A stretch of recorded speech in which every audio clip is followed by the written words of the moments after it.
අද ඔයගොල්ලන්ව සාදරයෙන් පිළිගන්න මගේ YouTube channel එකට. අද අපි කතා කරන්න යන්නේ අලුත්ම වැඩක් ගැන. නිරීක්ෂණ තාරකා විද්‍යාවේ තවත් අපූර්ව දෙයක්.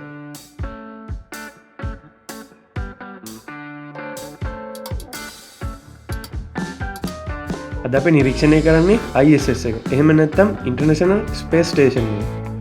මේක අපි නිරීක්ෂණය කරන්න ඔයගොල්ලෝ Play Store එකෙන් අපි දාගන්න ඕන app එකක්. ඔයාලගේ ස්මාර්ට්ෆෝන් එකේ Play Store එකට ගිහිල්ලා ISS tracker app එක බාගන්න ඕනේ. ඊට පස්සේ ඒක install කරලා Wi-Fi හරි data හරි on කරලා location දාලා ඒකේ කියන විදිහට ගිහිල්ලා ISS detector කියලා එකක් තියෙනවා. එතෙන්ට ටෙලස්කෝප් එකේ පින්තූරයක් තියෙන පොඩි icon එකක් තියෙනවා. ඉතින් ඒකට ගිහිල්ලා අපිට දවස් 20ක් ඉස්සරහට ඔක්කොම details ගන්න පුළුවන්. අපිට ඒකෙන් ISS එකේ වේගය උනත් බලන්න පුළුවන්. කොච්චර උසකින්ද යන්නේ කියලා. ඒ හැම විස්තරයක්ම ISS එකේ ගන්න පුළුවන්. එතකොට ඒකෙන් ඉඳලා කරන live videos, එතකොට ඇතුලේ කලින් රෙකෝඩ් කරපු videos, ඒක ඇතුලේ ඉන්න ගැන විස්තර, ඒ හැම දෙයක්ම අපිට මේ app එකෙන් ගන්න පුළුවන්.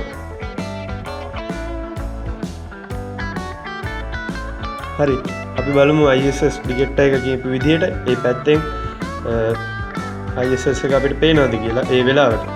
හරි, අපි දැන් මේ වීඩියෝ එකෙන් පේන්නේ ෆෝන් එකකින් රෙකෝඩ් කරපු එකක්. ඒකේ noise එක නම් වැඩි. මොකද රෑ පොඩි ෆෝන් එකකින් ගත්තේ හොඳ කැමරාවකින් නෙමෙයි හින්දා. මම හිතන්නේ ඔයගොල්ලන්ට ISS එක පේනවා සුදු ඩොට් එකක් වගේ. ඒ වුණාට PVSින් බලද්දි මාර ලස්සනයි. ඒක වේගින් යනවා. අපිට හිතා ගන්න බෑ. මේක මිනිසා විසින් හදපු කෘත්‍රිම දෙයක්. ඒක තමයි මෙතන තියෙන වැදගත්ම දේ. මිනිස්සු ඒ කියන්නේ විද්‍යාඥයන් කීප දෙනෙකුත් මේකේ ජීවත් වෙනවා.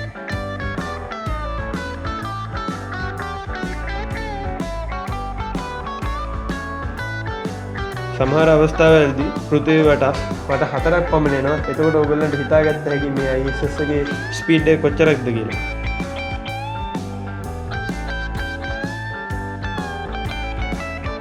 ඔයගොල්ලෝ මගේ වීඩියෝ වලට කැමති නම් like කරන්න, share කරන්න, comment කරන්න, subscribe කරන්න. Thank you.